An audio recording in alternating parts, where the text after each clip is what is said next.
여러분 안녕하십니까? 예. 어떻게 말씀이 소화가 잘 되고 있습니까? 얹힌 분도 계십니까? 예. 조금이요. 제가 몇 차례 말씀드린 대로 이번 기간에 드리는 말씀은 아주 기초라기보다는 기본적인 것입니다. 최소한도 우리가 이 정도의 하나님의 말씀에 대한 지식 혹은 상식을 가져야 기초를 가지고 신앙을 할 수 있습니다. 이 정도도 모르면 신앙을 오래 해도 뿌리가 없고 기초가 없기 때문에 신앙이 자라지를 않습니다. 그래서 교회 오래 다니신 분들에게는 조금 너무 기초적인 것인지 몰라도 한번 기초를 다시 다지는 의미에서 함께 이 말씀에 동참을 해주시기 바랍니다. 어제 우리가 예수님의 재림에 대해서 1시간 내내 말씀을 드렸는데 재림 이후에 어떻게 될 것이냐, 재림 이후의 상태, 재림 이후의 역사에 대해서는 이번 안식일 토요일 설교 시간에 하겠습니다. 그때는 이제 모든 것이 그야말로 마지막 순간까지 다 이렇게 밝히 계시록 20장에 기록이 된 말씀 가지고 말씀을 나누겠습니다. 어제 재림에 대한 말씀을 드렸기 때문에 오늘은 그 재림의 날에 하나님 나라에 가기 위해서 우리가 어떤 준비를 해야 되는가, 어떤 사람들이 그 나라에 들어갈 수 있느냐, 이 문제가 또 이제 우리에게 숙제입니다. 그래서 오늘은 그 주제를 다루고 그렇게 해서 하늘에 가기로 작정된 하나님의 백성이 된 사람들은 그 다음부터 어떻게 살아야 되느냐, 그런 문제로 이제 내일과 그 다음날 연속해서 말씀을 드립니다. 아주 중요한 것들입니다. 이 말씀을 전하는 저는 참 별것 아닌 사람이지만 제가 전하는 말씀 자체는 성경에서 대단히 중요한 것들입니다. 그러니까 잘 들으시고 새기시고 가급적 졸지 않으시고 뭐 조는 분들이 거의 없습니다만은 뭐 너무 졸리면은 좀 주무세요. 뭐 이게 내려앉기 시작하면요, 이게 천하장사도 못 들어 올리는 겁니다. 이거는. 오늘은 다시 태어날 수 있다, 이런 제목으로 말씀을 드리겠습니다.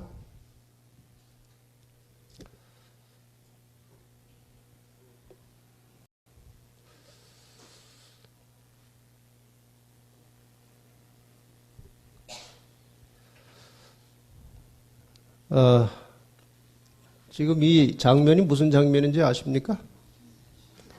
예? 침례받고 이제 다시 태어나서 올라오는 장면입니다. 그래서 오늘 이제 이 침례 문제와 함께 어떻게 사람이 다시 태어나는가, 아주 심오하고 중요한 문제를 다루게 되겠습니다.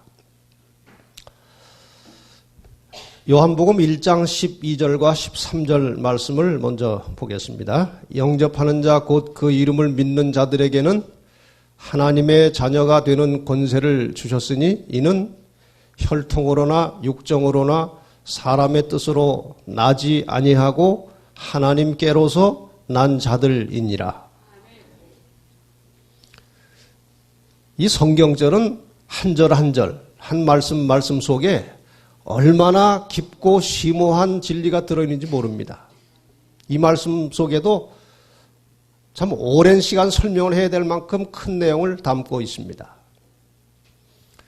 그 이름을, 예수 그리스도의 이름을 믿고 그를 영접하는 자는 무슨 권세를 주셨다고요?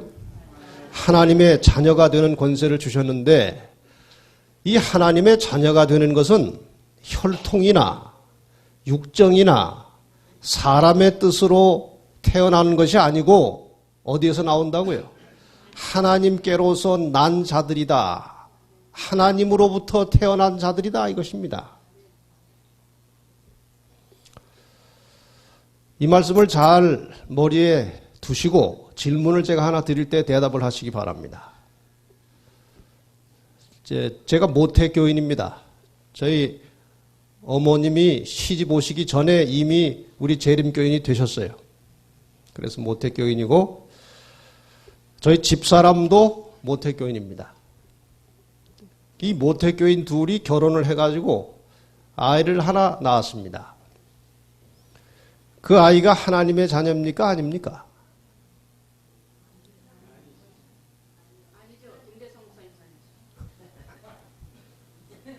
저도 모태교인이고 우리 집사람도 모태교인이에요. 그런데 아이를 하나 낳았는데 이 아이가 하나님의 자녀냐 아니냐 이겁니다. 섭섭한데요. 이 성경절을 아마 안 읽고 했으면 그렇다고 했을 것입니다. 여기 분명히 하나님의 자녀가 되는 것은 혈통으로 되는 것이 아니라고 그랬습니다. 사람 마음대로 되는 것이 아니고 하나님으로부터 태어나야 된다 이것입니다. 도대체 사람이 하나님으로부터 태어난다는 것이 무엇이냐? 오늘 이제 그 문제를 해결하려고 하는 것이고, 사람이 출생할 때 어떤 상태로 태어나는지 시편 51편 5절에 이렇게 기록하고 있습니다. 내가 죄악 중에 출생하였으며 모친이 죄 중에 나를 잉태하였나이다. 어머니가 죄된 몸으로 나를 잉태해서 내가 죄악 중에 출생했다. 이것입니다. 근데 하나님의 아들 예수 그리스도가 탄생할 때에는 이런 말이 나오질 않고 예수 그리스도의 나심은 이러하니라. 그 모친 마리아가 요셉과 정혼하고 동거하기 전에 무엇으로 잉태됐다고요? 성령으로 잉태된 것이 나타났다. 그러니까 우리는 죄 중에 잉태되었기 때문에 죄인으로 태어났지만 예수는 성령으로 잉태되어서 태어날 때부터 하나님의 자녀로 태어난 것입니다. 우리하고 인성을 가지신 면에서 죄 지을 가능성을 가진 면에서는 같지만 출생은 다릅니다. 그래서 우리는 죄고 예수 그리스도는 성령으로 태어나신 것입니다. 그래서 하나님의 자녀로서 하나님의 아들로서 예수 그리스도가 성령으로 나셨기 때문에 우리도 하나님의 자녀가 되려면 성령으로 나야 합니다. 예수님께서 이 원리에 대하여 밤중에 찾아온 니고데모에게 아주 심오하게 설명을 하셨습니다. 이 아주 유력한 유식하고 권세가 있는 한 유대인 사내들인 국회의원이 낮에는 예수님을 찾아가기가 조금 체면도 있고 해서 보통 분 같진 않고 밤에 좀 대화 좀 나누기 위해서 자기가 구원을 얻기 위해서 대단한 것을 얻으려고 한 것이 아니고 그 유식한 선생하고 좀 이야기라도 나눠봤으면 좋겠다. 저 사람이 나 같은 사람 어떻게 평가할까? 그런 기대감도 좀 있고 해서 이제 찾아갔습니다. 근데 대화 중에 예수님께서 이 니고데모의 속을 뚫어보시고 갑자기 뭐라고 말씀하시는가 하면은 요한복음 3장 3절과 5절에 사람이 거듭나지 아니하면 하나님 나라를 볼 수 없느니라. 갑자기 이 니고데모가 거듭난다는 것이 무엇이냐? 그래서 그 좀 초보적인 질문을 또 했어요. 반문을. 제가 어떻게 이렇게 나이가 많은 늙은 사람이 어떻게 어머니 뱃속에 들어가서 다시 나올 수 있습니까? 그랬더니 예수님께서 사람이 물과 성령으로 나지 아니하면 하나님 나라에 들어갈 수 없느니라. 물과 성령으로 다시 나야 하나님 나라에 들어간다고 그랬습니다. 이 세 성경절을 이제 여러분이 잘 마음속에 두시고 오늘 이 죄 중에 죄인으로 태어난 인간이 어떻게 하나님의 자녀가 될 수 있는지 그 원리를 좀 살펴보고자 합니다. 먼저 인간의 상태에 대해서 좀 근원적으로 공부를 해보겠습니다. 이미 여러분이 한두 번 보신 성경절입니다. 창세기 1장 26절에 하나님께서 말씀하시기를 우리의 형상을 따라서 우리의 모양대로 사람을 만들자 하고 아담과 하와를 창조하셨습니다. 정말 아름다운 한 부부가 이 지구상에 태어난 것입니다. 창세기 1장 28절에 하나님이 그들에게 복을 주시며 그들에게 이르시되 생육하고 번성하여 땅에 충만하라. 땅을 정복하라. 바다의 고기와 공중의 새와 땅에 움직이는 모든 생물을 어떻게 하라? 다스리라. 이 다스리라는 말이 중요한 말입니다. 땅에 움직이는 모든 생물을 가져라 한 것하고 다스리라 한 것하고 같아요, 달라요? 다릅니다. 가져라고 했다면 소유권을 넘겨준 것이고 다스리라고 한 것은 주인은 여전히 누구시다? 하나님이신데 너희가 관리를 하도록 맡긴 것입니다. 관리.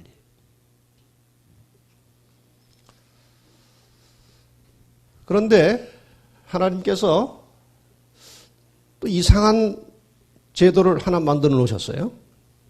창세기 2장 9절에 보면은 여호와 하나님이 그 땅에서 보기 아름답고 먹기에 좋은 나무가 나게 하시니 동산 가운데는 무슨 나무와? 생명나무와 선악을 알게 하는 나무도 있더라. 이 선악을 알게 하는 나무를 간단하게 뭐라고 합니까? 선악과 그렇게 이제 불러보십시다. 이게 어디 있었어요? 에덴 동산 중앙에 이 두 나무, 선악과와 생명나무가 있었습니다.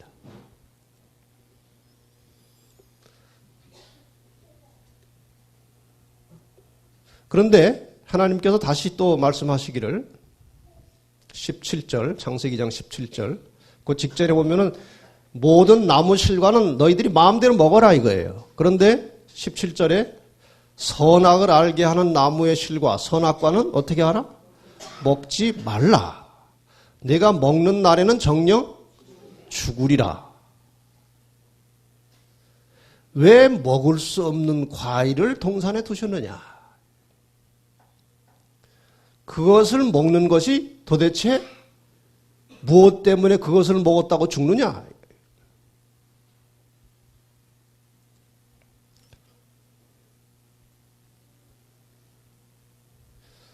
근데 나중에 이제 온 결과적인 그 이후의 일입니다만은 선악과를 이제 아담과 하와가 먹었죠?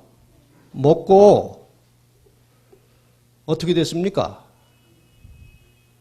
에덴 동산에서 뭐 말이 조금 적절한 단어는 아닙니다.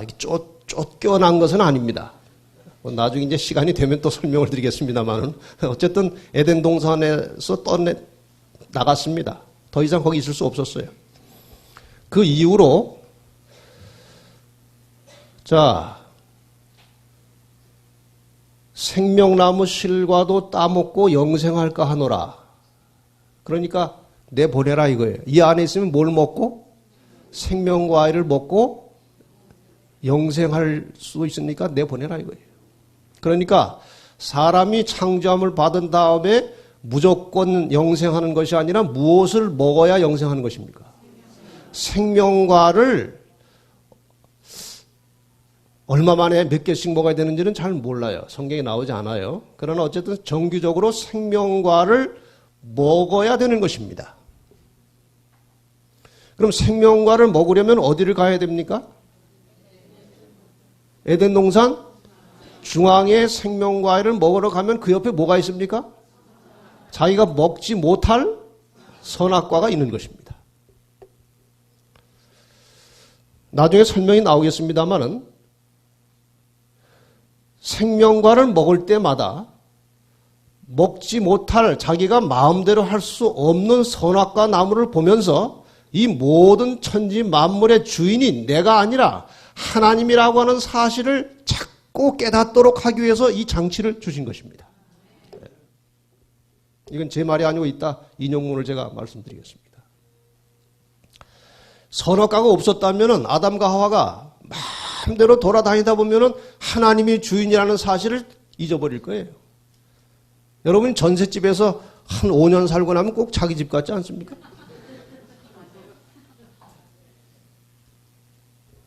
자, 전셋집에서 오래 살아도 내 집 같이 느껴지지 않게 하려면은 벽에다가 전세 그 계약서를 붙여놓고 한 번씩 봐야 돼요, 그거를.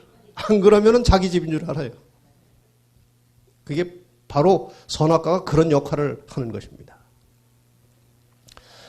그래서 영생의 조건은 첫째로 선악과를 먹지 말 것입니다. 이것은 하나님의 주권을 인정하라는 것입니다. 두 번째는 생명과를 먹으라는 것입니다. 이것은 하나님의 말씀에 순종하라는 것입니다.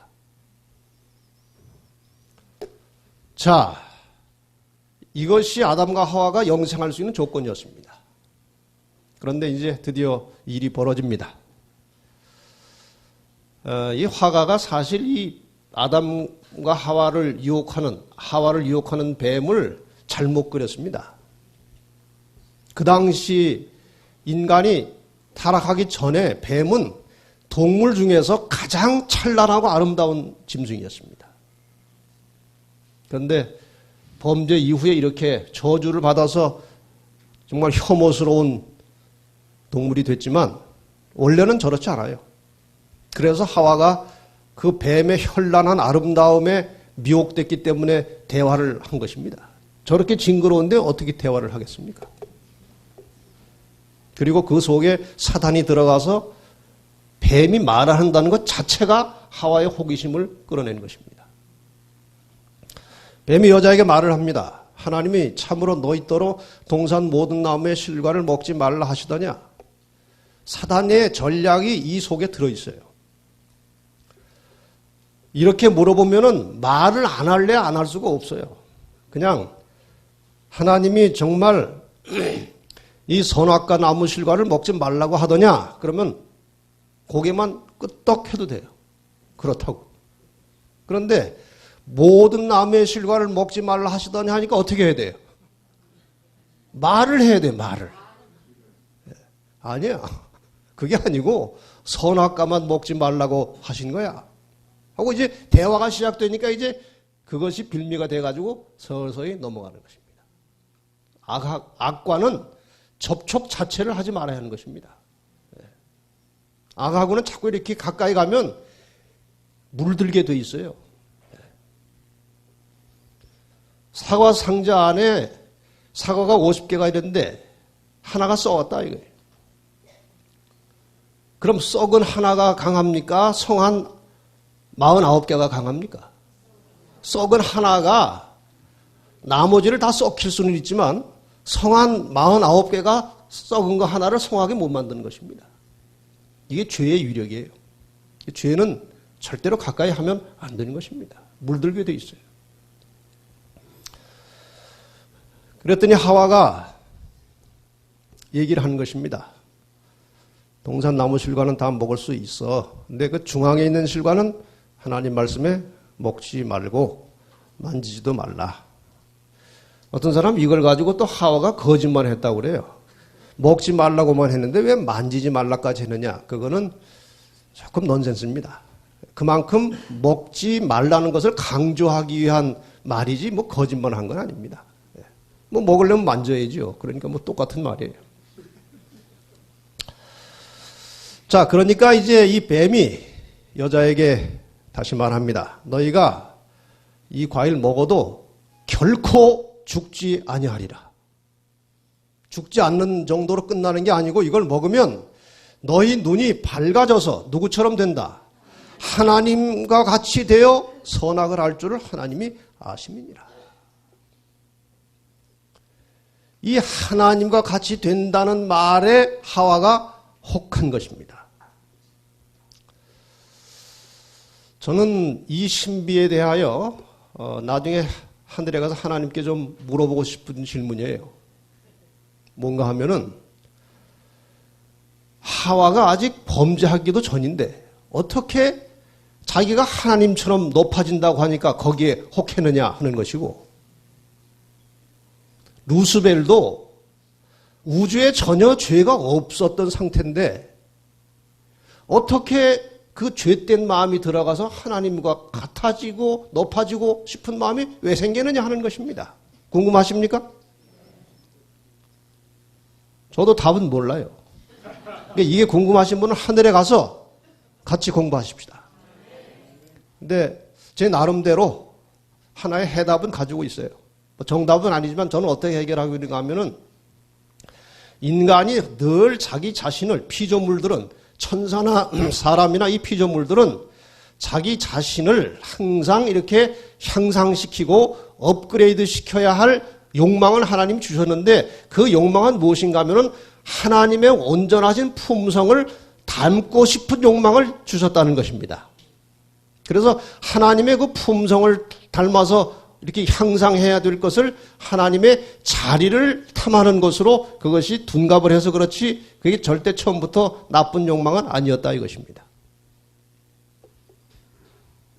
정답은 아니니까 그냥 적지 마세요.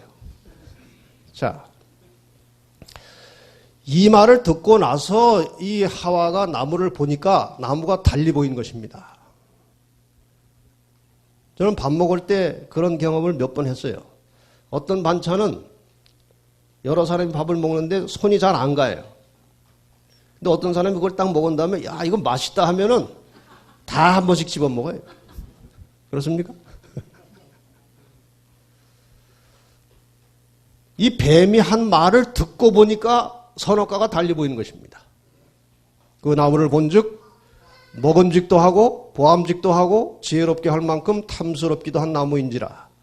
여자가 그 실과를 따 먹고 자기와 함께한 남편에게도 주매 그도 먹은지라. 근데 이 순간에 남편과 이 하와는 떨어져 있었습니다. 보이지 않은 곳에 있었습니다. 자기가 하나를 먹고 보니까 죽진 않고 약간 기분이 이상하고 야릇해요. 그래서 하나를 더 가지고 누구한테 갖다 줬어요? 남편에게 갖다 주는데 그 남편이 그 하와가 그걸 들고 오는 순간에 죽음을 직감했습니다. 이야, 이거 끝났구나. 아담은 알고 있었어요. 이때로부터 인간은 원래부터 여성은 정서와 기분에 많이 좌우가 되고 남자는 이성으로 판단을 잘합니다. 이게 약간의 차이점이에요. 남자 여자. 이 아담은 보는 순간에 야 이거를 내가 안 먹고 하와 혼자 죽게 할 것이냐 같이 먹을 것이냐 먹고 같이 죽을 것이냐 그래가지고 여기는 간단하게 남편에게 주매 그도 먹은지라 했지만 그렇게 쉽게 받아먹지 않았습니다. 아담은 생각 끝에 할 수 없이 같이 죽으려고 먹은 것입니다. 이 표정을 보세요. 표정. 지금 하와는 약간 흥분돼 가지고 말이에요. 뭐 이렇게 먹어보라고 말이야. 이거 먹어도 괜찮더라고 말이야. 막 이러는데 이 아담은 벌써 죽을 각오를 하고 먹는 것입니다. 죄가 이렇게 시작됐기 때문에 여자들이 남자한테 좀 잘해줘야 돼요.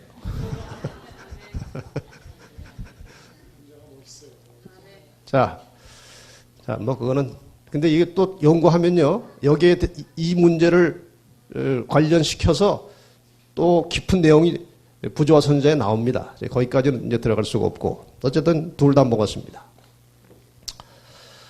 드디어 창세기 3장 23절에 보면 여호와 하나님이 에덴 동산에서 그 사람을 내어보내요. 그의 근본된 토지를 갈게 하시니라. 그의 근본된 토지라는 게 무엇입니까? 사람이 어디서 나왔습니까? 흙에서 나왔어요. 그래서 흙을 갈아먹고 살게 되어 있습니다. 그리고 말씀하시기를 내가 얼굴에 땀이 흘러야 식물을 먹고 필경은 흙으로 돌아가리니 그 속에서 내가 취함을 입었습니다. 너는 흙이니 흙으로 돌아갈 것이니라 하시니라. 그래서 사람이 죽으면 다 어떻게 됩니까? 흙됩니다. 저는 사람이 죽어서 썩어서 흙된 거 봤어요. 첫날 말씀드렸듯이. 흙이 됩니다. 참 묘한 이치입니다. 그만큼 창조의 원리는 단순하지만 과학적입니다. 이렇게 해서 로마서 5장 12절 말씀 같이 한번 읽겠습니다. 시작. 이러므로 한 사람으로 말미암아 죄가 세상에 들어오고 죄로 말미암아 사망이 왔나니 이와 같이 모든 사람이 죄를 지었으므로 사망이 모든 사람에게 이르렀느니라. 한 사람 때문에 아담 하나, 물론 아담과 하와지만 이것은 이제 씨로 말하는 것이기 때문에 그 아담의 씨로 인해서 그 후로 나타나는 모든 인생들은, 태어나는 인생들은 죄인이 된 것입니다. 억울합니까? 나는 아무 죄도 없는데 한 사람의 죄로 말미암아 우리가 다 죄인이 됐습니다.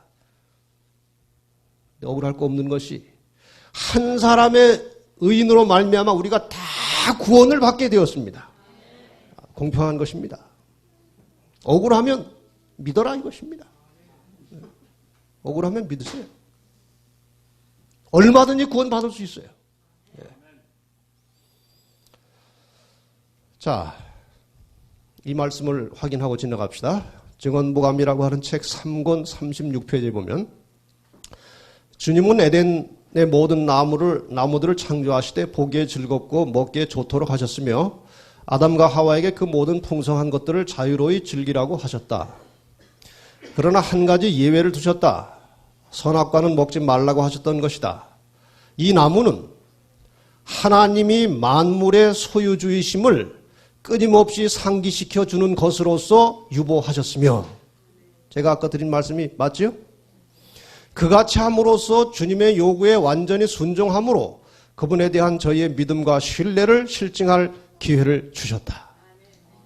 여러분, 이 말씀을 제대로 이해를 해야 그 다음에 죽음의 문제를 해결할 수 있는 것입니다. 자, 이 선악과는 무엇을 상징하는 것이라고 했어요? 하나님이 모든 천지 만물의 소유주의심을 깨우쳐주는 장치였습니다.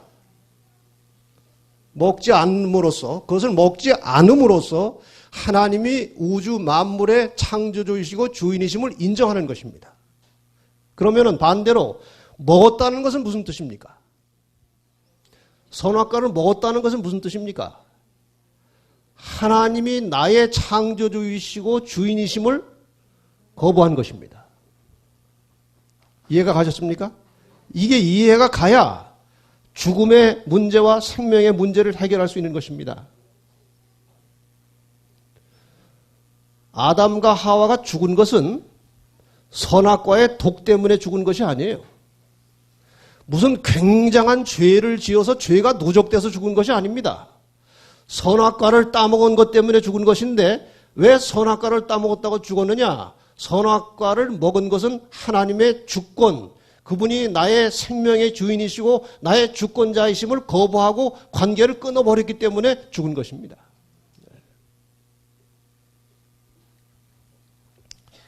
그래서 선악과를 따먹은 행위는 하나님의 주권을 무시한 것이었습니다. 다시 한번 이게 실제 에덴 동산도 아니고 실제 두 나무도 아닙니다. 그냥 이해하기 쉽게 그냥 갖다가 놓은 것이니까 오해하지 마시기 바랍니다. 자, 이제 이 두 나무의 실과를 먹은 일과 관련해서 사람이 죽게 된 원인, 그리고 다시 살려면 어떻게 되는지 그 문제를 좀 살펴보십시다. 먼저 죽음의 원인부터 좀 분석을 해보려고 합니다. 하나님이 어떤 분이신가? 하나님의 다른 이름은 여호와입니다. 아시죠? 구약에 여호와라는 이름이 많이 나오는데 이 여호와라고 하는 이름은 무슨 뜻인가 하면은 스스로 있는 자라 그 뜻이에요. 어디에 의존하지 않고 그 존재와 그 생명을 어디에 의존하지 않고 원래부터 스스로 존재하시는 분이 하나님이십니다. 그분은 사랑이심과 동시에 생명의 근원이십니다. 모든 우주의 생명은 하나님께로부터 나오는 것입니다.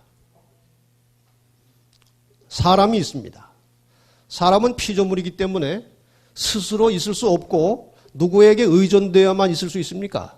생명의 근원이신 하나님께 의존할 때에만 존재할 수 있는 것입니다. 스스로 있을 수 없어요. 그래서 하나님께서 생기를 불어넣으심으로 피조물 사람은 하나님께로부터 얻은 빌린 생명으로 살게 된 것입니다. 자, 여기까지 이해가 가시죠?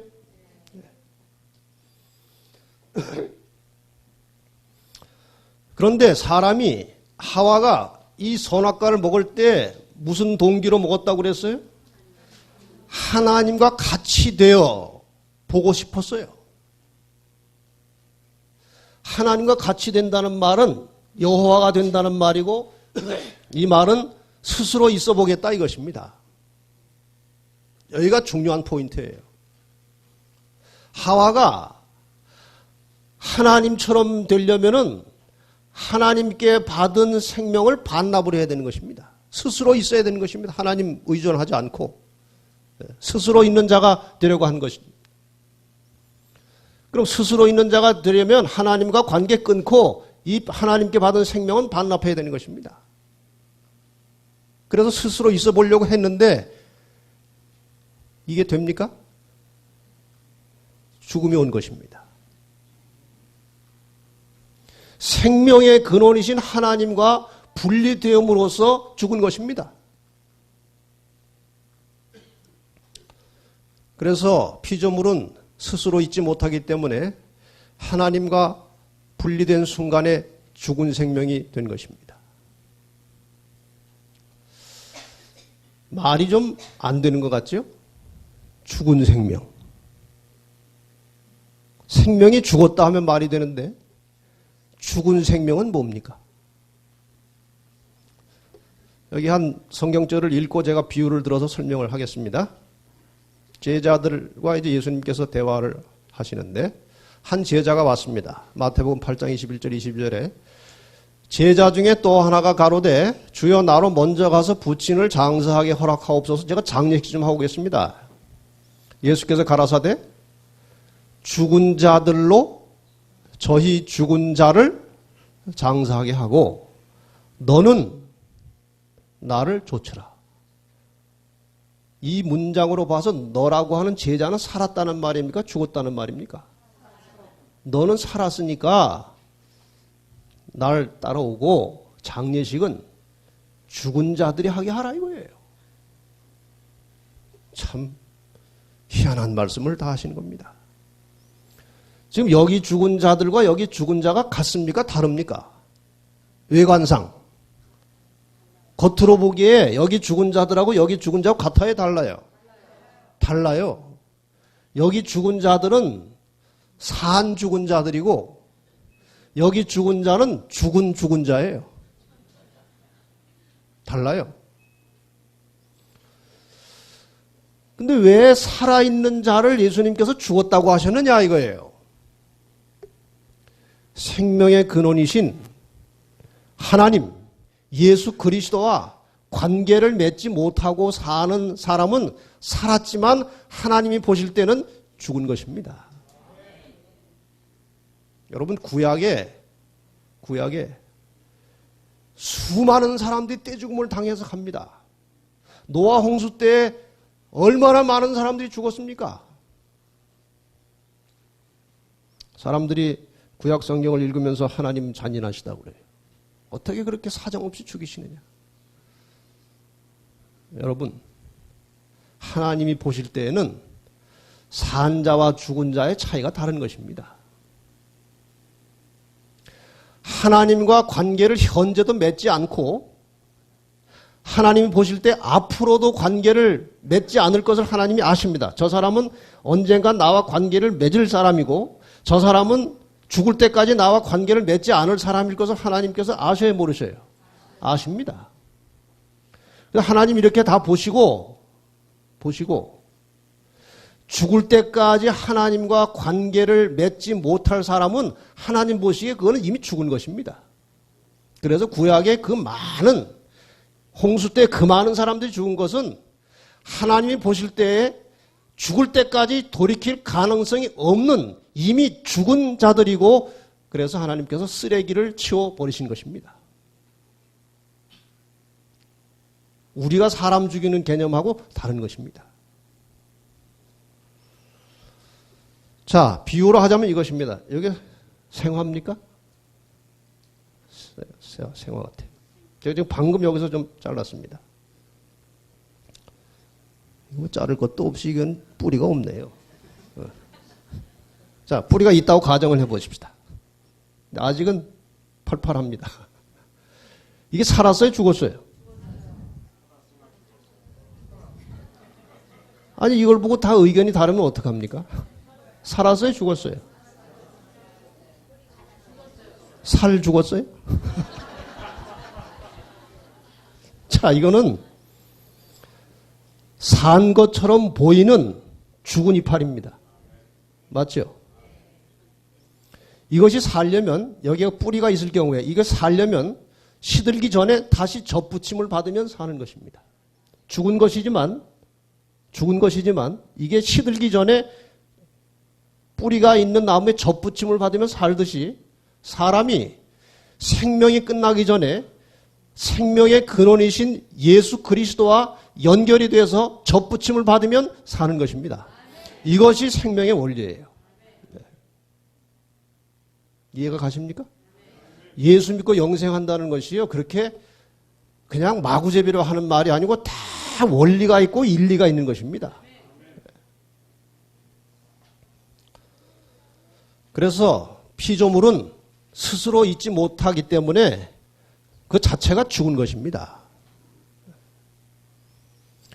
근데 죽음은 뭐가 원인이라고 그랬습니까?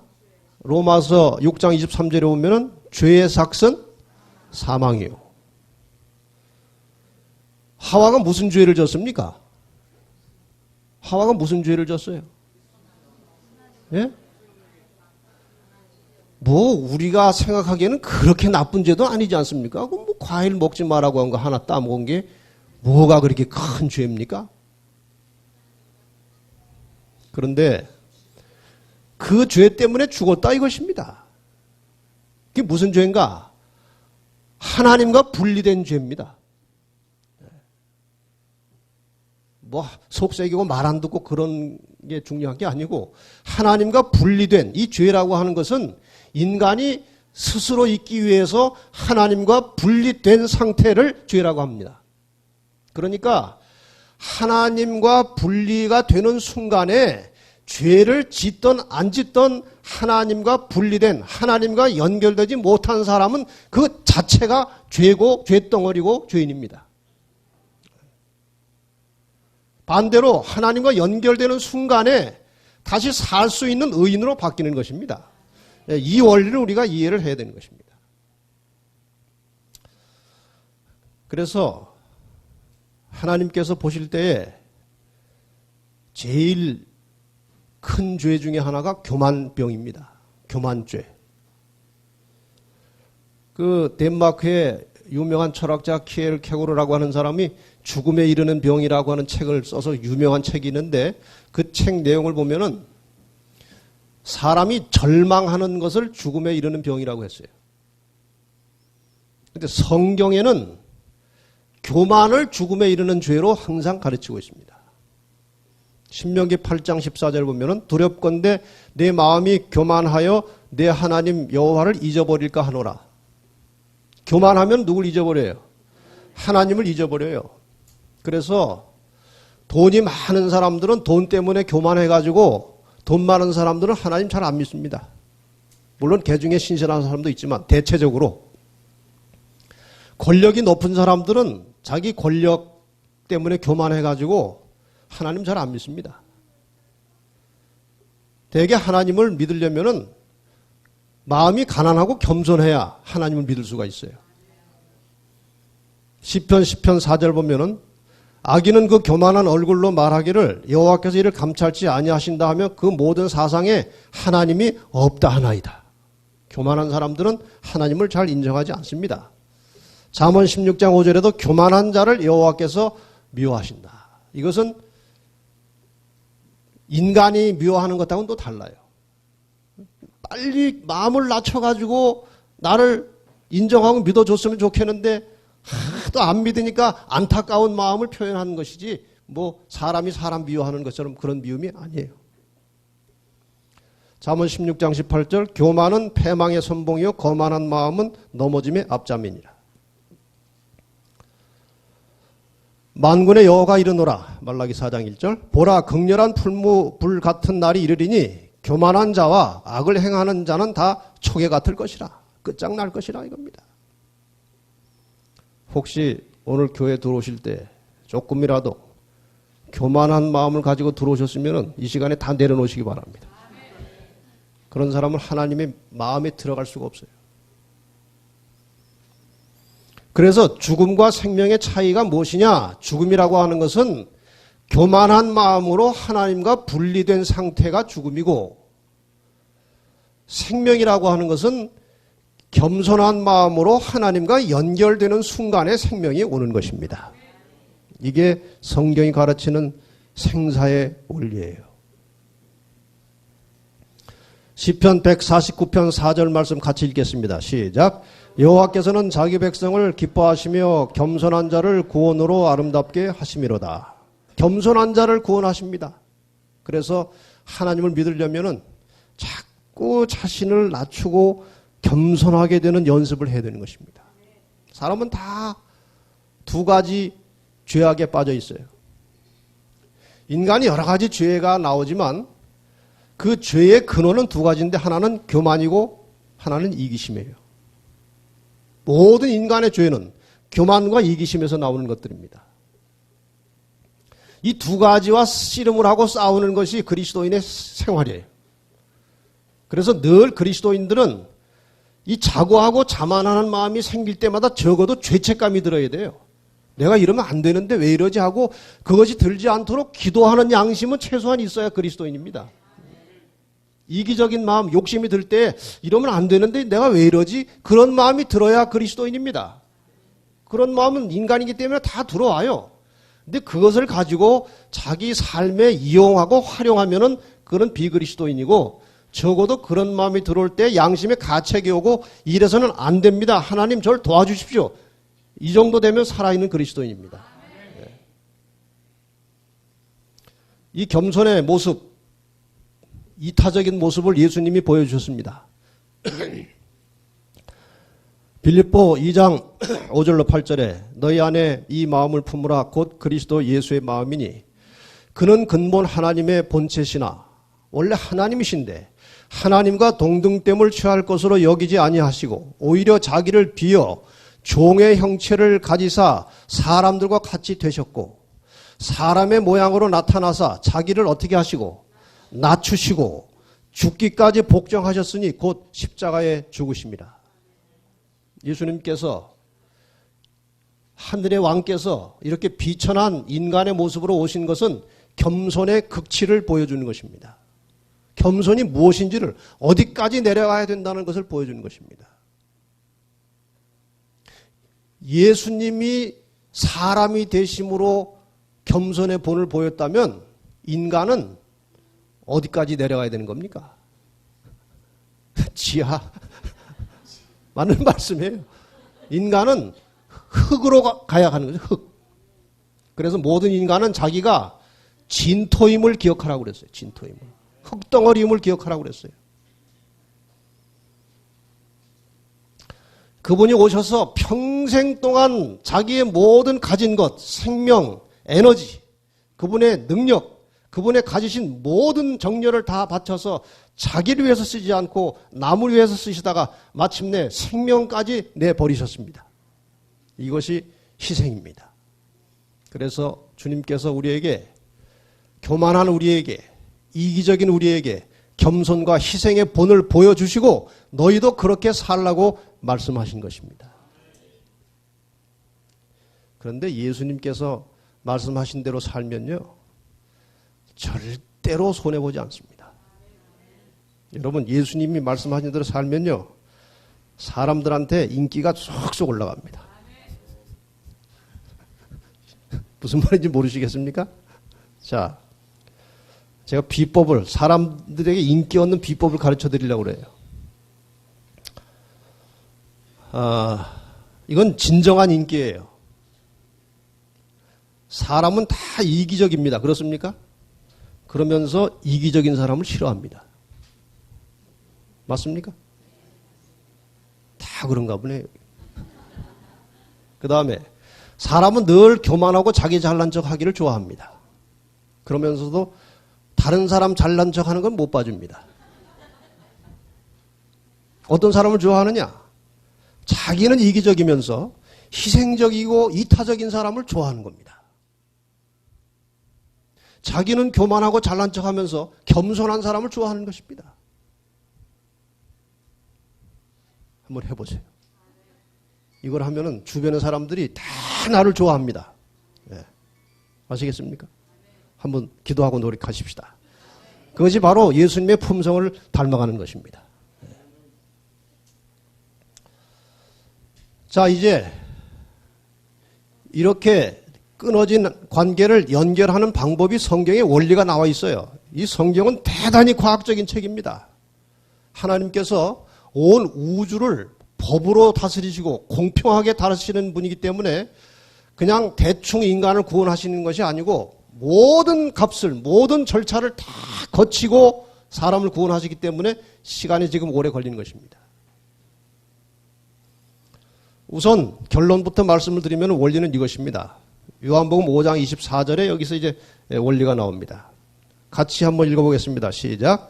내가 진실로 진실로 너희에게 이르노니 내 말을 듣고 또 나 보내신 이를 믿는 자는 영생을 얻었고, 여기까지 보십시다. 이 말은 대단히 중요한 말이에요.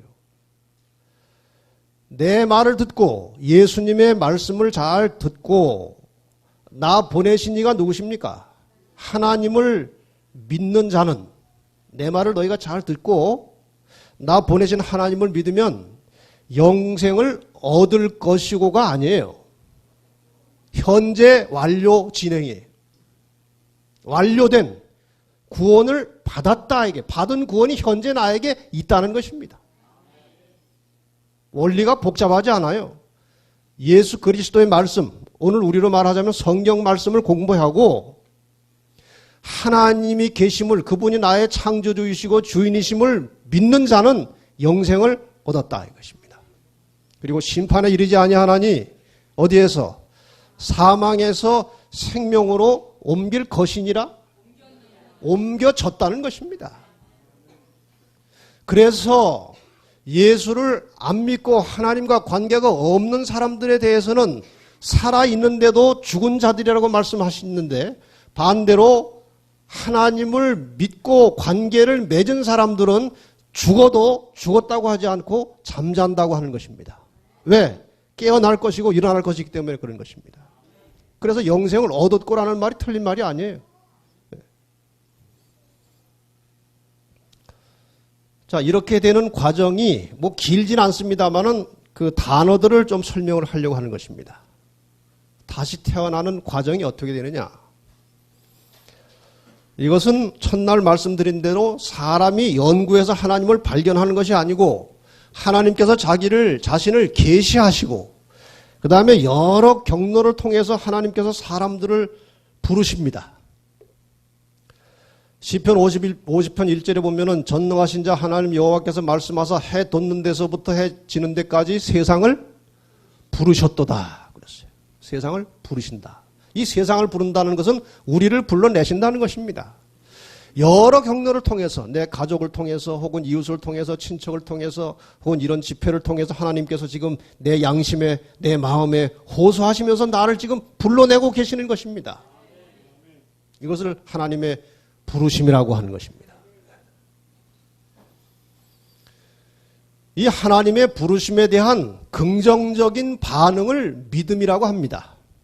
아, 하나님이 나를 부르시고 하나님이 계신다는 사실을 믿고 반응할 때 요한복음 3장 16절에서는 이렇게 설명합니다. 이것이 가장 성경의 중요한 성경절 중에 하나죠. 하나님이 세상을 이처럼 사랑하사 독생자를 주셨으니 이는 저를 믿는 자마다 멸망치 않고 영생을 얻게 하려 하심이니라.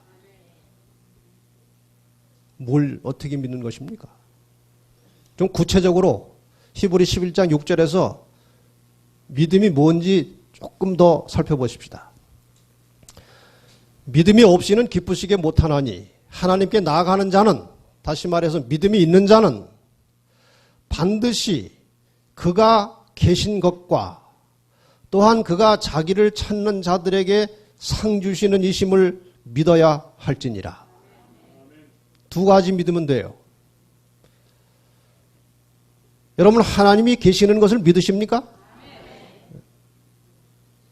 그리고 그 하나님께서 자기를 찾는 자들에게, 자기를 믿는 자들에게 영생의 상급을 주신다는 것을 믿으십니까? 그것을 믿으면 믿음이 있는 것입니다.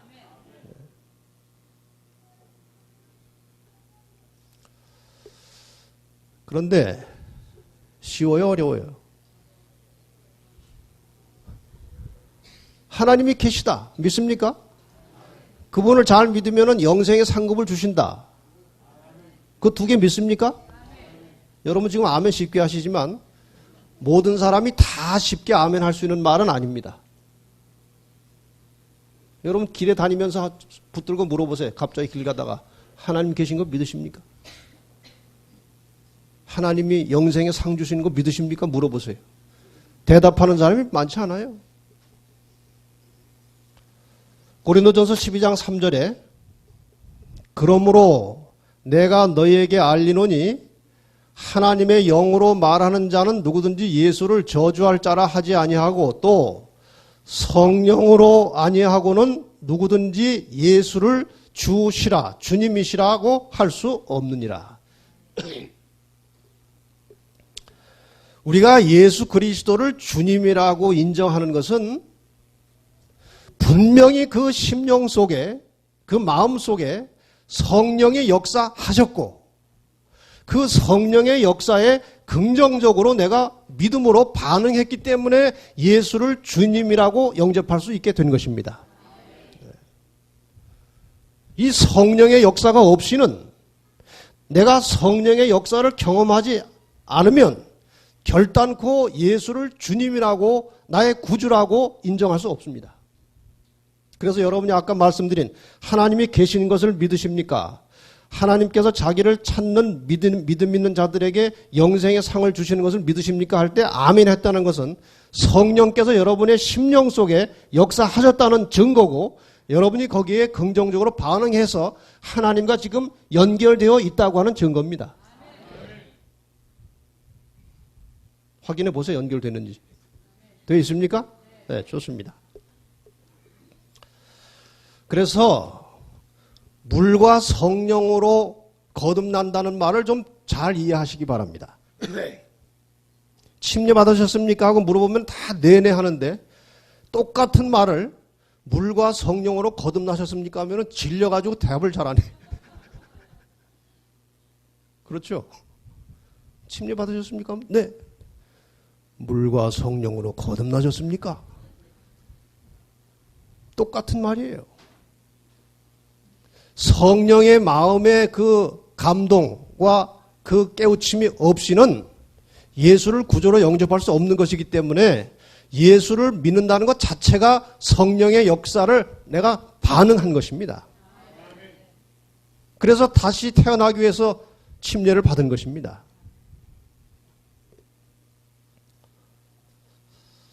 자, 그 믿음의 증거로 제시된 게 무엇인가 하면은 회개와 거듭남, 곧 침례입니다. 사도행전 2장 38절 39절에 사람들이 이제 베드로와 사도들의 설교를 듣고 마음에 찔렸습니다. 그래서 한 답이 무엇입니까? 한 질문이 우리가 어찌할꼬 했어요. 그랬더니 베드로가 너희가 뭐하여? 회개하여 각각 예수 그리스도의 이름으로 뭘 받고? 침례를 받고 죄사함을 얻으라. 그리하면 성령을 선물로 받으리라. 여기서 어떤 마음적으로나 외관상으로 나타나는 행동을 제시하는 것은 회개하라는 것과 침례를 받으라는 것입니다. 죄사함은 회개와 침례의 결과지 이것을 우리가 하는 게 아니고 성령을 선물로 받는 것도 회개하고 침례함 받은 사람들에게 주어지는 결과지 우리가 할 수 있는 게 아닙니다.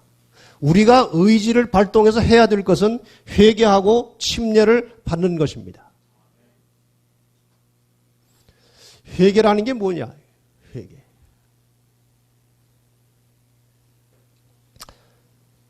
이 회개라는 뜻을 제대로 아시고 믿으셔야 됩니다. 하나님의 뜻이 있습니다. 여기. 그 반대쪽에 인간의 의지와 세속적인 욕망이 있습니다. 사람은 죄인으로 태어나기 때문에 태어나자마자 인간의 의지와 세속적 욕망을 가지고 그쪽 방향을 향해서 살아갑니다. 그렇습니까? 그렇게 살아가요. 살아가다가 하나님의 부르심에 응답하고 성령의 감동에 반응해서 이쪽으로 이제 방향을 바꾸는 것입니다. 유턴하는 것입니다. 회개는 유턴이에요. 세상을 향해서 내 욕심대로 살다가 이게 허무하고 결과가 없을 것 같아요. 그래서 방향을 반대로 돌려서 이제 하나님 쪽으로 향하는 것을 회개라고 하는 것입니다. 방향을 바꾸는 것입니다. 여기 요 도는 지점을 전환점이라고 하죠. 전환점, 터닝 포인트, 전환점이라고 합니다. 이 전환점에서 이루어지는 것이 회개와 침례예요. 방향이 돌려졌고 회개했다면은 그 시점에서 침례를 받는 것입니다. 네. 어떤 사람은 침례 받자고 하면은 아직 준비가 안 돼가지고 조금 더 좀 잘 준비해가지고 받았으면 좋겠다고 그래요. 그거는 아직 하나님을 안 믿는다는 것입니다. 하나님을 정말 믿고 있다면 침례를 거부할 필요가 없어요. 네. 정말 진정한 믿음을 가지고 있으면 이 터닝 포인트 여기에서 회개하고 침례를 받는 것입니다. 이것이 침례예요. 사람이 더 잘해봐야 얼마나 더 잘합니까? 여기 지금 교회 나오신 초신자, 교회 처음 나온 분이나 저나 하나님이 보실 때는 큰 차이 없어요. 다 거기가 거기입니다. 다 똑같은 죄인인데 그냥 약간 의인처럼 보이는 죄인이 있고 죄인처럼 보이는 죄인이 있을 뿐이지 다 죄인입니다. 똑같은 것이에요. 의의를 쌓아봐야 사람이 얼마나 쌓겠습니까? 그냥 겸손한 심령으로 하나님 저 받아주십시오 하고 가면 되는 것입니다. 네.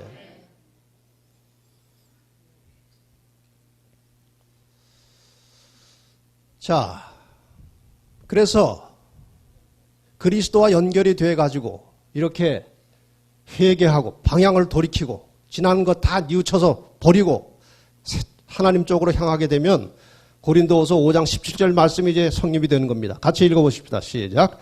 그런즉 누구든지 그리스도 안에 있으면 새로운 피조물이라 이전 것은 지나갔으니 보라 새 것이 되었도다. 새 사람이 된 것입니다. 이게 무슨 원리와 같은 것이냐? 저기 뭔지 아십니까? 배추벌레? 공부 좀 더 하고 오시죠. 송충이? 거긴 더 많이 공부해야 되겠네.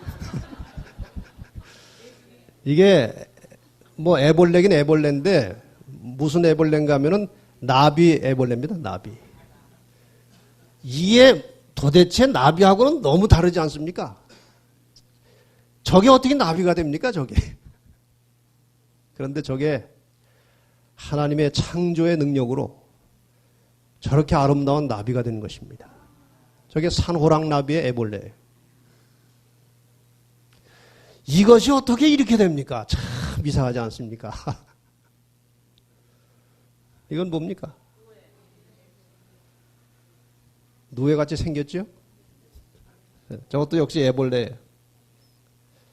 저것은 그냥 호랑나비 애벌레예요. 저 애벌레가 저렇게 아름다운 호랑나비가 되는 것입니다. 하나님의 창조의 능력으로 바뀌는 것입니다. 네. 죄인이 이 굼벵이 같은 애벌레 같은 죄인이 예수 그리스도의 십자가를 통해서 저렇게 빛나는 의인으로 바뀌는 것입니다. 이것이 원리예요. 하나님께서 우리가 회개하기 전에는 이렇게 보십니다. 벌레. 그리스도의 이름으로 회개하고 난 다음에 우리를 이렇게 봐주시는 것입니다. 우리가 달라진 것이 아니고 하나님께서 우리를 보시는 입장을 바꾼 것입니다. 그래서 우리를 마치 예수를 믿는 모든 사람들을 보실 때 어떻게 보시느냐? 예수처럼 보는 것입니다. 그래서 하나님의 자녀가 되는 것입니다. 자, 이제 결론적으로 이렇게 하나님의 자녀가 되면 이제 호적을 올려야 되지 않습니까? 호적. 호적 신고하는 게 침례인데 이것이 또 의미심장한 것입니다. 우선 침례를 왜 주느냐? 예수님이 그렇게 하라고 하셨어요. 마태복음 28장 19절 20절에 그러므로 너희는 가서 모든 족속으로 제자를 삼아 아버지와 아들과 성령의 이름으로 침례를 주고 내가 너에게 분부한 모든 것을 가르쳐 지키게 하라. 예수님께서 명령하셨어요. 그래서 우리가 침례식을 하는 것입니다. 근데 침례식은 이렇게 해야 됩니다. 여기 지금 러시아에 많은 사람들이 이제 전도의 결과로 결심을 하고 침례를 받으러 이제 물에 들어가는 거예요. 마크 피니 목사님이 러시아에서 전도를 했는데요. 어마어마하게 많은 사람들이 회개하고 침례받았습니다. 근데 이 사람들이 어떻게 받느냐? 물 속에 들어갔다가 나오는 것입니다. 이 많은 사람들 침례 주는 것보다 세례 주면 훨씬 어떻게 할까요? 빠르고 쉽고 편리하겠지만 이 제7일 안식일 예수의 이름 교회가 끝까지 침례를 주려고 하는 것은 성경의 방식대로 해야 되기 때문에 그런 것입니다.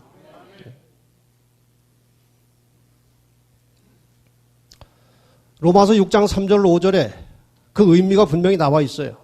무릇 그리스도 예수와 합하여 침례를 받은 우리는 그의 죽으심과 합하여 침례를 받는 줄을 알지 못하느냐.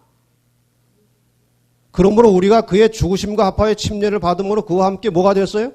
장사되었다. 물속에 들어가는 건 뭘 말하는 것입니까? 그러니까 장례식 하는 것입니다. 장례식. 이는 아버지의 영광으로 말미암아 그리스도를 죽은 자 가운데서 살리심과 같이 우리로 또한 새 생명 가운데서 행하게 하려 함이라. 만일 우리가 그의 죽으심과 같은 모양으로 연합한 자가 되었으면 또한 그의 부활과 같은 모양으로 연합한 자도 되리라. 여기에 지금 예수님의 죽으심, 장사, 부활 다 나옵니다. 지금 우리가 침례를 받는 것은 예수님의 십자가의 죽음과 장사와 부활을 다시 한번 상징적으로 경험하는 것입니다. 그리스도께서 나를 대신해서 십자가에 돌아가셨다는 것은 나도 죽었다는 것입니다. 그렇지 않습니까? 그리스도와 함께 내가 십자가에 못 박힌 것입니다. 그래서 죽은 것입니다. 예수님께서 죽은 다음에 무덤에 들어가셨듯이 우리도 죽었으면 무덤에 들어가는 것입니다. 똑같은 원리예요. 무덤 속에 들어가는 것입니다. 장사 지내는 것입니다. 그래서 물속에 들어가서 숨 쉬면 돼요, 안 돼요? 숨 안 쉬어요. 못 쉬어요. 그건 죽었다는 뜻입니다. 시체예요, 시체. 그 다음에 예수님께서 3일 만에 부활하셨듯이 우리도 물에서 다시 올라오는 순간에 새 생명으로 부활되는 것입니다. 네. 이렇게 해서 애벌레가 나비가 되는 것입니다. 네. 새 사람이 되는 것입니다. 부활입니다. 베드로전서 3장 21절에는 이 물은 예수 그리스도의 부활하심으로 말미암아 이제 너희를 뭐하는? 구원하는 편이 곧 무엇이라? 침례라. 중요합니까? 침례 그건 뭐 꼭 받아야 됩니까? 마음으로 잘 믿으면 되지. 아니에요. 성경대로 하면은 물은 성령의 감동을 받은 사람이 하나님의 자녀가 된 다음에 침례를 받았고 물에서 장사돼서 올라오는 것은 구원받은 표라고 그랬습니다. 호적이 하나님께 올라가는 것입니다. 근데 그 다음 말씀이 조금 이상해요. 육체의 더러운 것을 제하여 버림이 아니요 오직 선한 양심이 하나님을 향하여 찾아가는 것이라. 그러니까 아까 이렇게 세상을 향해서 살다가 이렇게 도는 터닝 포인트가 있죠. 이렇게 돌아선 순간에. 이 돌아선 순간에 나라는 인간이 완전히 바뀐 것입니까? 방향만 바뀐 것입니까? 방향이 바뀐 거예요, 방향. 침례 받기 전에 절로 갈 때에 욕심 많고 돈 좋아하는 사람은 돌아서고 나도 욕심 많고 돈 좋아해요. 절로 갈 때에 화 잘 내고 늘 그냥 그 불평 많이 하는 사람은요, 받고 나도 그 습관이 안 하려고 하는데도 나와요, 안 나와요? 나와요. 제하해버림이 아니고 방향이 하나님께로 바뀐 것 뿐입니다. 방향을 바꾸는 순간에 우리는 하나님의 자녀가 되는 것입니다. 아까 여기에서 이제 터닝을 해가지고 일로 갑니다. 이게 가요. 하나님께로 가는데 꽃장 잘 갑니까? 가다가 넘어지고 옆으로 갔다 앞으로 갔다 합니까? 넘어지고 옆으로 갔다 앞으로 갔다 뒤로 갔다 합니다. 근데 뒤로 갈 때 뭐 상징적인 말씀이라면은 하나님을 향해서 가다가 뒤로 갈 때에 이렇게 돌아서 가면 안 돼요. 뒤로 가더라도 이렇게 가셔야 된다고 저기 보고. 하나님 보는 눈은 놓치지 말고 뒤로 가야 희망이 있는 것입니다. 여러분이 아무리 실수하고 아무리 뒷걸음 쳐도 하나님을 붙든 손을 놓치지 마시기 바랍니다. 그것을 놓치지 않고 있는 한 하나님의 자녀입니다. 이것이 원리예요. 그래서 잠언 24장 16절에 위로가 되는 말씀이 있어요. 대저 의인은 7번 넘어질지라도 다시 일어나려니와 악인은 재앙으로 인하여 엎드려지느니라. 의인은 넘어지지 않느니라 그랬으면 우리 모두는 아무런 희망이 없습니다. 의인은 넘어질지라도 7번 넘어져도 다시, 여기 7이라는 숫자는요 딱 7회가 아니에요. 하나님께서 실수할 때마다 하나, 둘, 셋, 7 땡 하고 끝납니까? 아니요. 7은 제한이 없는 수입니다. 너희가 아무리 넘어져도 일어나고 있는 한 너는 내 백성이라 이것입니다. 그리고 이렇게 뛰어가다 넘어지면요, 이 뛰어가던 사람이 넘어지면 절대로 뒤로 넘어지지 않습니다. 그렇죠? 저리로 해서 가던 사람은 넘어져도 앞으로 넘어지지 뒤로 넘어지지 않아요. 그래서 하나님 뜻대로 살던 사람은 넘어져도 희망이 있어요. 하나님만 바라보고 있는 한.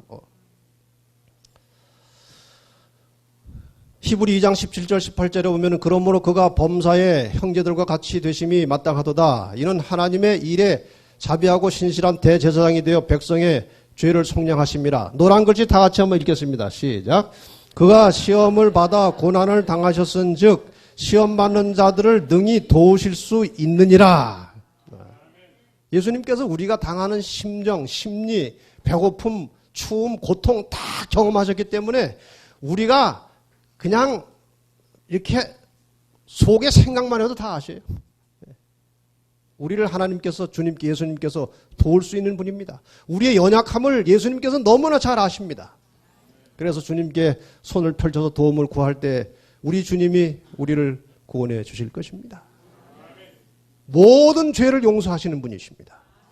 여기 여러분이 그림을 보는 순간에 누군지 아십니다. 마리아가 잡혀 끌려왔어요. 그런데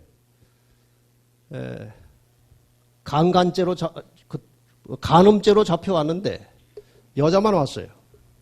이 사람을 이제 끌고 여러 사람들이 데리고 왔습니다.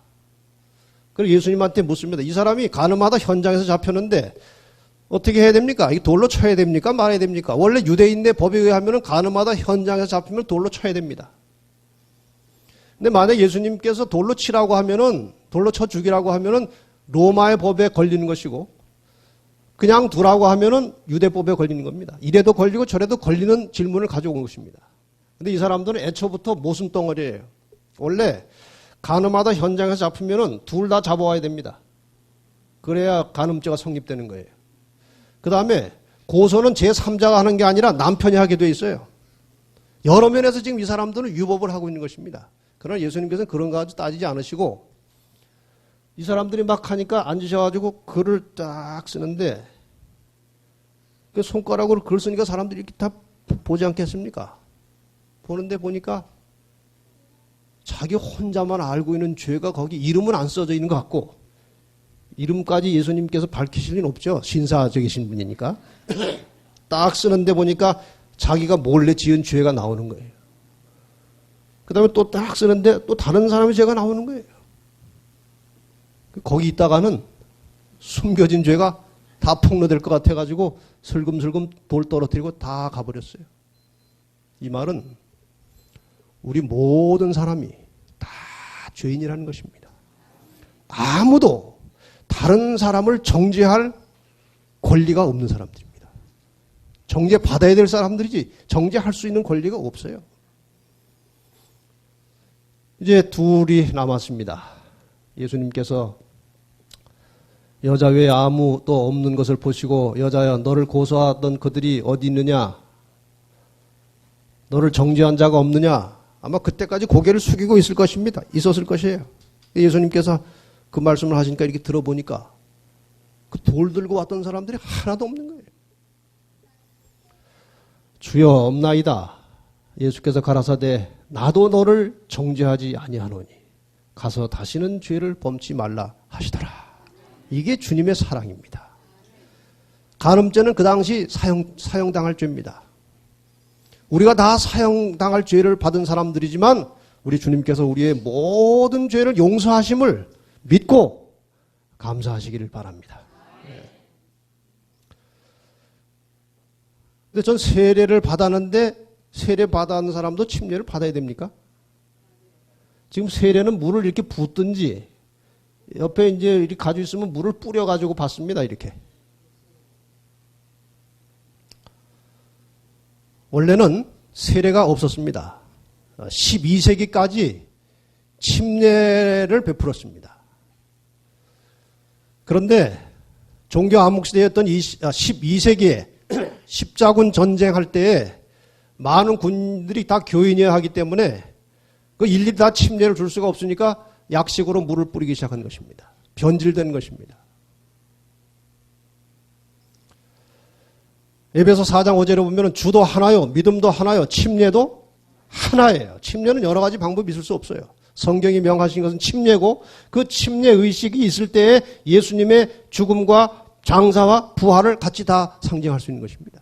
이 세례는 그 의미를 담을 수가 없어요. 예수님께서 친히 침례를 받으심으로 본을 보여주셨습니다. 마태복음 3장 16절에 예수께서 침례를 받으시고 물에서 올라오셨다. 세례 받으면 물에서 올라올 필요 있습니까? 없습니다. 예수님은 침례 받으실 필요가 없는 분이에요.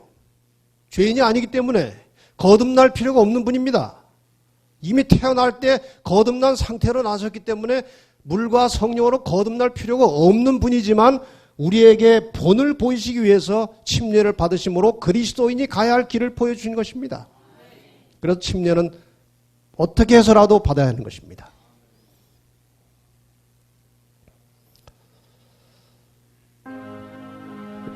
열왕기상 18장 21절에 엘리야가 모든 백성에 가까이 나아가 이르되 너희가 어느 때까지 두 사이에서 머뭇머뭇하려느냐? 여호와가 만일 하나님이면 그를 쫓고 바알이 만일 하나님이면 그를 쫓을지니라. 여러분 머뭇거리지 마시기 바랍니다. 양단 간에 하나를 결정하시되 하나님 편에 서시기를 바랍니다. 예수 그리스도를 하나님을 나의 구주로 나의 창조주로 인정하시고 그분과 연결을 맺고 사시기를 바랍니다. 이제 찬양을 드리시고 마치겠습니다. 이 찬양을 통해서 여러분께서 기도하시는 마음으로 이 시간 하나님께 헌신하시기를 바랍니다. 혹시 하나님을 믿는다고 하면서도 하나님과 멀리 떨어져 있었으면 좀 더 가까이 하나님께 나오시기를 바랍니다. 여러분의 모든 숨은 죄들, 여러분의 모든 악한 행습들, 습관들 다 하나님께 내어놓고 이 시간 자복하시는 마음으로 새 마음을 얻으시기를 바랍니다.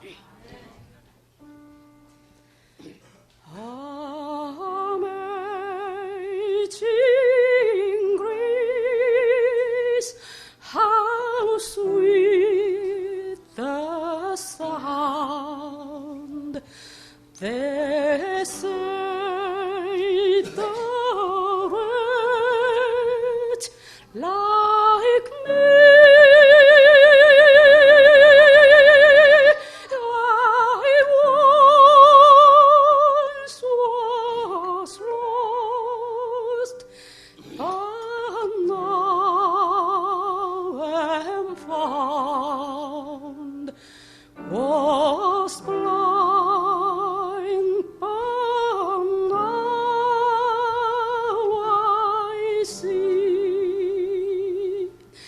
Kumbaya, my Lord, Kumbaya. Kumbaya, my Lord, Kumbaya.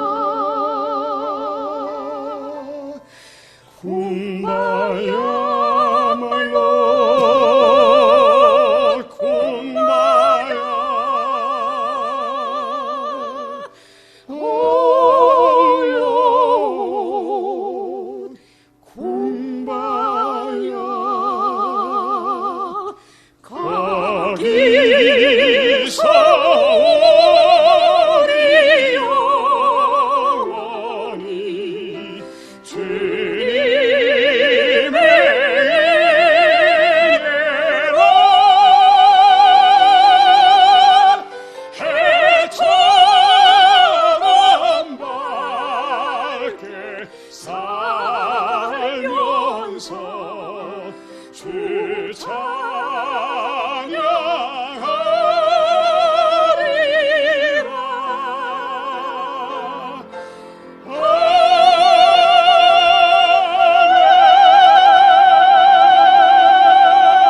미국에 있는 앤드류스 우리 대학의 한 교수님이 이 딸을 시집을 보내게 되었는데 시집 가는 딸에게 편지를 하나 써서 그 편지 봉투 속에 편지 내용과 함께 그 교수님 집에 그 딸이 같이 살던 집에 대문 열쇠를 하나 넣어가지고 편지 봉투에 넣어서 딸에게 주었습니다.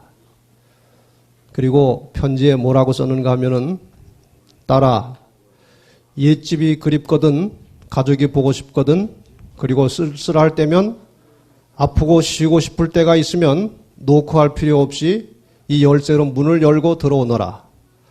비록 내가 떠나고 없지만 여전히 너는 우리의 사랑하는 딸이란다. 피곤하면 내 방 침대에서 쉬고 배고프면 냉장고에서 뭐든 꺼내 먹거라. 우리의 모든 것은 다 내 것이니까 우리의 진정한 관심의 표시로 이 열쇠를 주는 것이다. 여러분, 하나님께서 우리의 구원을 위해서 모든 것을 다 준비해 놓으셨습니다. 네. 우리가 스스로 죄를 해결할 수 없기 때문에 예수님을 보내셔서 우리의 죄를 해결하도록 도와주셨고, 우리가 예수를 믿은 다음에도 우리 힘으로 스스로 하나님 뜻대로 살 수 없기 때문에 성령님을 보내셔서 하나님 뜻을 깨닫게 하시고 순종할 수 있는 힘을 주시고, 그러다가 또 깜빡 잊어버려서 넘어지면 또 용서하시고, 모든 것을 다 준비해 주셨습니다. 우리가 믿음이라고 하는 열쇠만 가지고 잘 견디시고 하나님을 믿으면 우리는 하나님 나라에 같이 들어가서 살게 될 것입니다. 여러분, 하나님께 다 맡기시고 편안하게 하루하루 사시다가 우리 주님 나라에 들어가서 같이 사시게 되기를 간절히 바랍니다. 아버지, 오늘도 저희의 마음과 발걸음을 이 말씀이 있는 전으로 인도하시고 말씀을 나누게 해주셔서 감사합니다. 우리를 구원하시기 위해서 그토록 우리를 사랑하시고 모든 것을 준비하시고 우리를 부르시는 우리 아버지의 부르심에 응답할 수 있는 겸손한 믿음을 갖도록 우리를 도와주시고 감동시켜 주시옵소서. 아직도 하나님을 믿기가 어려운 분이 계시면 아버지 그 마음을 성령으로 움직여 주시고 지혜를 주시고 깨달음을 주셔서 함께 같은 믿음을 가지고 행복하고 건강한 삶을 누리다가 주님 오시는 그날 다 함께 구원에 참여하도록 축복하여 주시옵소서. 저희는 심히 연약한 죄인임을 한시도 잊지 말게 하시고 항상 자신이 진토임을, 흙덩어림을 잊지 말게 하시고, 그래서 늘 겸비한 심령으로 하나님을 의지하고 이웃을 사랑하며 내 것을 나누어주며 그렇게 주님이 사신 것처럼 살도록 우리의 삶을 변화시켜 주시고 축복하여 주시옵소서. 이제 내일은 이렇게 구원받은 하나님의 자녀들이 어떻게 살면서 하나님과 계속 관계를 맺고 어떻게 살아야 될지를 공부하게 되겠사오니 내일 올 때까지 시험에 들지 않도록 지켜주시고 믿음으로 살다가 내일 다시 만나서 생명의 말씀을 잘 나누도록 축복해 주시옵소서. 가는 길에 함께 하시고 여기 참여한 모든 사랑하는 주님의 자녀들의 가정의 가족들 영육간에 건강하게 지켜주시고 그들의 생업에 복을 내려주시고 항상 주 안에서 감사와 기쁨이 넘치는 삶을 살도록 축복해 주시옵소서. 예수님의 이름으로 간절히 기도하옵나이다.